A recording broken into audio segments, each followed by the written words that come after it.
In social psychology, group polarization refers to the tendency for a group to make decisions that are more extreme than the initial inclination of its members. These more extreme decisions are towards greater risk if individuals' initial tendencies are to be risky, and towards greater caution if individuals' initial tendencies are to be cautious.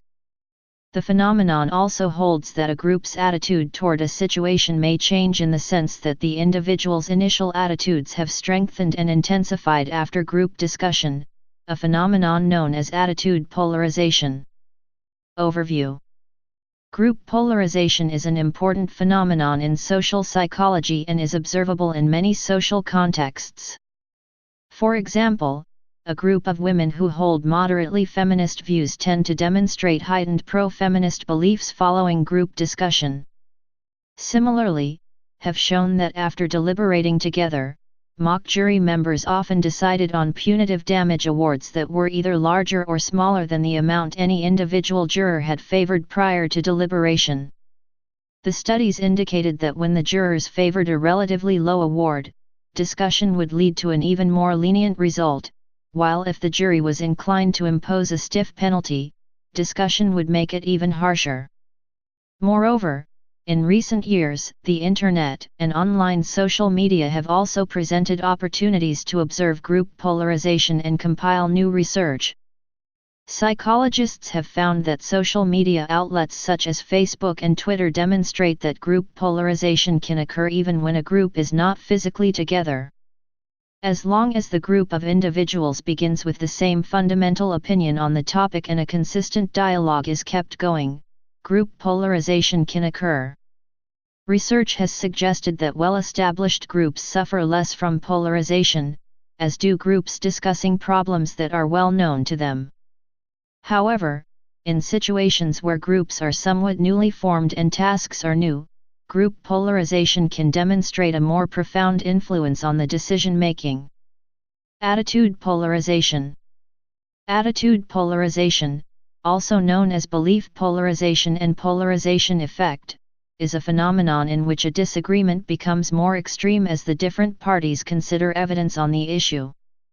It is one of the effects of confirmation bias, the tendency of people to search for and interpret evidence selectively, to reinforce their current beliefs or attitudes. When people encounter ambiguous evidence, this bias can potentially result in each of them interpreting it as in support of their existing attitudes, widening rather than narrowing the disagreement between them. The effect is observed with issues that activate emotions, such as political hot-button issues. For most issues, new evidence does not produce a polarization effect. For those issues where polarization is found, mere thinking about the issue, without contemplating new evidence, produces the effect. Social comparison processes have also been invoked as an explanation for the effect, which is increased by settings in which people repeat and validate each other's statements. This apparent tendency is of interest not only to psychologists, but also to sociologists and philosophers. Empirical findings. Since the late 1960s, psychologists have carried out a number of studies on various aspects of attitude polarization. In 1979, Charles Lord, Lee Ross and Mark Lepper performed a study in which they selected two groups of people, one group strongly in favor of capital punishment, the other strongly opposed. The researchers initially measured the strength with which people held their position. Later, both the pro and anti-capital punishment people were put into small groups and shown one of two cards, each containing a statement about the results of a research project written on it. For example, Kroner and Phillips, 1977, compared murder rates for the year before and the year after adoption of capital punishment in 14 states. In 11 of the 14 states, murder rates were lower after adoption of the death penalty. This research supports the deterrent effect of the death penalty. Or, Palmer and Crandall, 1977, compared murder rates in 10 pairs of neighboring states with different capital punishment laws. In 8 of the 10 pairs, murder rates were higher in the state with capital punishment. This research opposes the deterrent effect of the death penalty. The researchers again asked people about the strength of their beliefs about the deterrence effect of the death penalty, and, this time, also asked them about the effect that the research had had on their attitudes. In the next stage of the research, the participants were given more information about the study described on the card they received, including details of the research, critiques of the research, and the researchers' responses to those critiques. The participants' degree of commitment to their original positions were remeasured, and the participants were asked about the quality of the research and the effect the research had on their beliefs. Finally, the trial was rerun on all participants using a card that supported the opposite position to that they had initially seen. The researchers found that people tended to believe that research that supported their original views had been better conducted and was more convincing than research that didn't. Whichever position they held initially, people tended to hold that position more strongly after reading research that supported it. Lord et.al. point out that it is reasonable for people to be less critical of research that supports their current position, but it seems less rational for people to significantly increase the strength of their attitudes when they read supporting evidence. When people had read both the research that supported their views and the research that did not, they tended to hold their original attitudes more strongly than before they received that information. These results should be understood in the context of several problems in the implementation of the study, including the fact the researchers changed the scaling of the outcome of the variable, so measuring attitude change was impossible, and measured polarization using a subjective assessment of attitude change, not a direct measure of how much change had occurred. Choice shifts. Group polarization and choice shifts are similar in many ways, however, they differ in one distinct way. Group polarization refers to attitude change on the individual level due to the influence of the group, and choice shift refers to the outcome of that attitude change, namely, the difference between the average group members' pre-group discussion attitudes and the outcome of the group decision. Risky and cautious shifts are both a part of a more generalized idea known as group-induced attitude polarization. Though group polarization deals mainly with risk involving decisions and/or opinions, discussion-induced shifts have been shown to occur on several non-risk involving levels. This suggests that a general phenomenon of choice shifts exists apart from only risk-related decisions. Stoner found that a decision is impacted by the values behind that circumstances of the decision. The study found that situations that normally favor the more risky alternative increased risky shifts. More so, situations that normally favor the cautious alternative increased cautious shifts. These findings also show the importance of previous group shifts. Choice shifts are mainly explained by largely differing human values and how highly these values are held by an individual. According to Moscovici et al., interaction within a group and differences of opinion are necessary for group polarization to take place. While an extremist in the group may sway opinion, the shift can only occur with sufficient and proper interaction within the group. In other words, the extremist will have no impact without interaction. Also, Moscovici et al. Found individual preferences to be irrelevant. It is differences of opinion which will cause the shift. This finding demonstrates how one opinion in the group will not sway the group, it is the combination of all the individual opinions that will make an impact. History and origins. The study of group polarization can be traced back to an unpublished 1961 master's thesis by MIT student James Stoner, who observed the so-called risky shift. The concept of risky shift maintains that a group's decisions are riskier than the average of the individual decisions of members before the group met. In early studies, the risky shift phenomenon was measured using a scale known as the Choice Dilemmas questionnaire. This measure required participants to consider a hypothetical scenario in which an individual is faced with a dilemma and must make a choice to resolve the issue at hand. Participants were then asked to estimate the probability that a certain choice would be of benefit or risk to the individual being discussed. Consider the following example. Mr. A, an electrical engineer, who is married and has one child, has been working for a large electronics corporation since graduating from college 5 years ago. He is assured of a lifetime job with a modest, though adequate, salary and liberal pension benefits upon retirement. On the other hand, it is very unlikely that his salary will increase much before he retires. While attending a convention, Mr. A is offered a job with a small, newly founded company which has a highly uncertain future. The new job would pay more to start and would offer the possibility of a share in the ownership if the company survived the competition of the larger firms. Participants were then asked to imagine that they were advising Mr. A. They would then be provided with a series of probabilities that indicate whether the new company that offered him a position is financially stable. It would read as following. Please check the lowest probability that you would consider acceptable to make it worthwhile for Mr. A to take the new job. The chances are 1 in 10 that the company will prove financially sound. The chances are 3 in 10 that the company will prove financially sound. The chances are 5 in 10 that the company will prove financially sound. The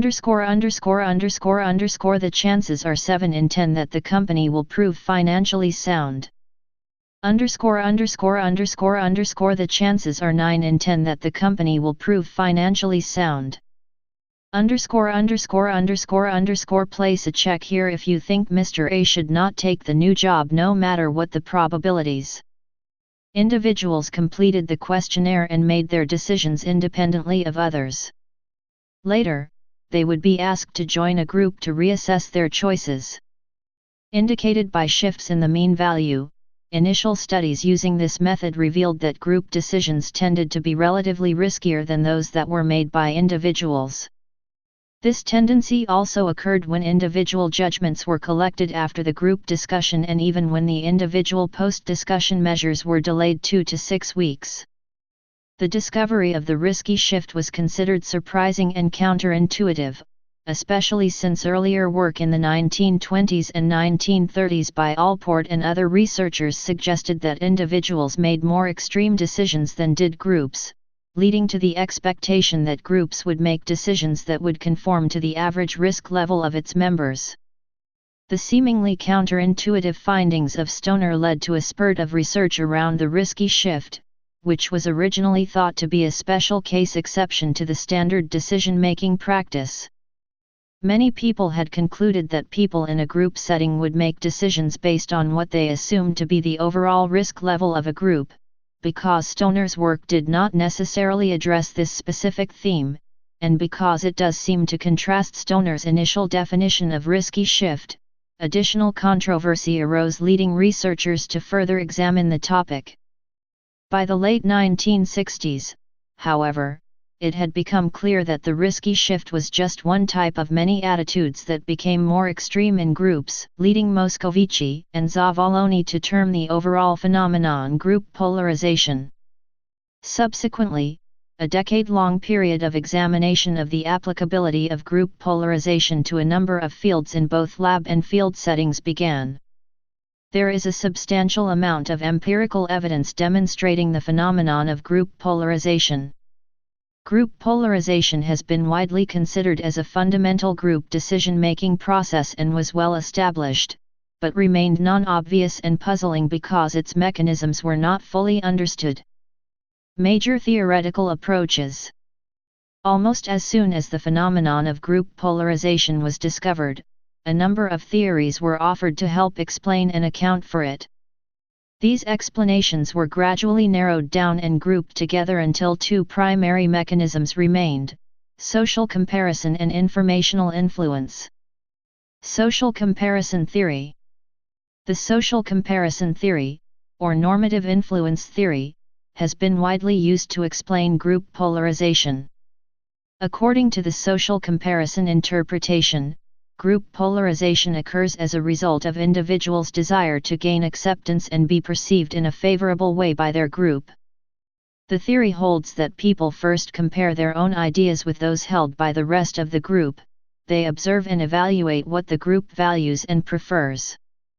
In order to gain acceptance, people then take a position that is similar to everyone else's but slightly more extreme. In doing so, individuals support the group's beliefs while still presenting themselves as admirable group leaders. The presence of a member with an extreme viewpoint or attitude does not further polarize the group. Studies regarding the theory have demonstrated that normative influence is more likely with judgmental issues, a group goal of harmony, person-oriented group members, and public responses. Informational influence. Informational influence, or persuasive arguments theory, has also been used to explain group polarization, and is most recognized by psychologists today. The persuasive arguments interpretation holds that individuals become more convinced of their views when they hear novel arguments in support of their position. The theory posits that each group member enters the discussion aware of a set of items of information or arguments favoring both sides of the issue, but lean toward that side that boasts the greater amount of information. In other words, individuals base their individual choices by weighing remembered pro and con arguments. Some of these items or arguments are shared among the members while some items are unshared, in which all but one member has considered these arguments before. Assuming most or all group members lean in the same direction, during discussion, items of unshared information supporting that direction are expressed, which provides members previously unaware of them more reason to lean in that direction. Group discussion shifts the weight of evidence as each group member expresses their arguments, shedding light onto a number of different positions and ideas. Research has indicated that informational influence is more likely with intellective issues, a group goal of making correct decision, task-oriented group members, and private responses. Furthermore, research suggests that it is not simply the sharing of information that predicts group polarization. Rather, the amount of information and persuasiveness of the arguments mediate the level of polarization experienced. In the 1970s, significant arguments occurred over whether persuasive argumentation alone accounted for group polarization. Daniel Eisenberg's 1986 meta-analysis of the data gathered by both the persuasive argument and social comparison camps succeeded, in large part, in answering the questions about predominant mechanisms. Eisenberg concluded that there was substantial evidence that both effects were operating simultaneously, and that persuasive arguments theory operated when social comparison did not, and vice versa. Self-categorization and social identity. While these two theories are the most widely accepted as explanations for group polarization, alternative theories have been proposed. The most popular of these theories is self-categorization theory. Self-categorization theory stems from social identity theory, which holds that conformity stems from psychological processes, that is, being a member of a group is defined as the subjective perception of the self as a member of a specific category. Accordingly, proponents of the self-categorization model hold that group polarization occurs because individuals identify with a particular group and conform to a prototypical group position that is more extreme than the group mean. In contrast to social comparison theory and persuasive argumentation theory, the self-categorization model maintains that intergroup categorization processes are the cause of group polarization.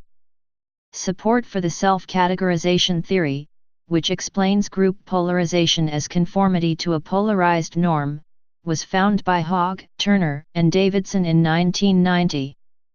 In their experiment, participants gave pre-test, post-test, and group consensus recommendations on three choice dilemma item types: risky, neutral, or cautious. The researchers hypothesized that an in-group confronted by a risky out-group will polarize toward caution, an in-group confronted by a caution out-group will polarize toward risk, and an in-group in the middle of the social frame of reference, confronted by both risky and cautious out-groups, will not polarize but will converge on its pre-test mean.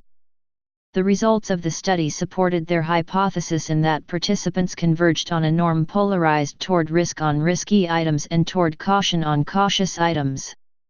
Another similar study found that in-group prototypes become more polarized as the group becomes more extreme in the social context. This further lends support to the self-categorization explanation of group polarization. Real-life applications. The Internet. The rising popularity and increased number of online social media platforms, such as Facebook and Twitter, has enabled people to seek out and share ideas with others who have similar interests and values, making group polarization effects increasingly evident, particularly in Generation Y individuals.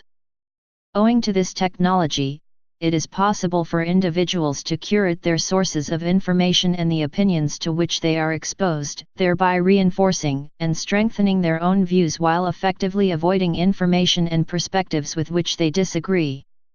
One study analyzed over 30,000 tweets on Twitter regarding the shooting of George Tiller, a late-term abortion doctor, where the tweets analyzed were conversations among pro-life and pro-choice advocates post-shooting. The study found that like-minded individuals strengthened group identity, whereas replies between different-minded individuals reinforced a split in affiliation. In a study conducted by SIAETAL in 2002, group polarization was found to occur with online, computer-mediated discussions. In particular, this study found that group discussions, conducted when discussants are in a distributed, cannot see one another, or anonymous, cannot identify one another, environment, can lead to even higher levels of group polarization compared to traditional meetings. This is attributed to the greater numbers of novel arguments generated, due to persuasive arguments theory, and higher incidence of one-upmanship behaviors, due to social comparison. However, some research suggests that important differences arise in measuring group polarization in laboratory versus field experiments. A study conducted by Tailor and MacDonald in 2002 featured a realistic setting of a computer-mediated discussion, but group polarization did not occur at the level expected. The study's results also showed that groupthink occurs less in computer-mediated discussions than when people are face-to-face. Moreover, computer-mediated discussions often fail to result in a group consensus, or lead to less satisfaction with the consensus that was reached, compared to groups operating in a natural environment. Furthermore, the experiment took place over a 2-week period, leading the researchers to suggest that group polarization may occur only in the short term. Overall, the results suggest that not only may group polarization not be as prevalent as previous studies suggest, but group theories, in general, may not be predictable when seen in a computer-related discussion. Politics and law. Group polarization has been widely discussed in terms of political behavior. See political polarization. Researchers have identified an increase in effective polarization among the United States electorate, and report that hostility and discrimination towards the opposing political party has increased dramatically over time. Group polarization is similarly influential in legal contexts. A study that assessed whether federal district court judges behaved differently when they sat alone, or in small groups, demonstrated that those judges who sat alone took extreme action 35% of the time, whereas judges who sat in a group of 3 took extreme action 65% of the time. These results are noteworthy because they indicate that even trained, professional decision-makers are subject to the influences of group polarization. War and violent behavior. Group polarization has been reported to occur during wartime and other times of conflict and helps to account partially for violent behavior and conflict. Researchers have suggested, for instance, that ethnic conflict exacerbates group polarization by enhancing identification with the in-group and hostility towards the out-group. While polarization can occur in any type of conflict, it has its most damaging effects in large-scale intergroup, public policy, and international conflicts. College life. On a smaller scale, group polarization can also be seen in the everyday lives of students in higher education. A study by Myers in 2005 reported that initial differences among American college students become more accentuated over time. For example, students who do not belong to fraternities and sororities tend to be more liberal politically, and this difference increases over the course of their college careers. Researchers theorize that this is at least partially explained by group polarization, as group members tend to reinforce one another's proclivities and opinions. Please subscribe and thanks for watching.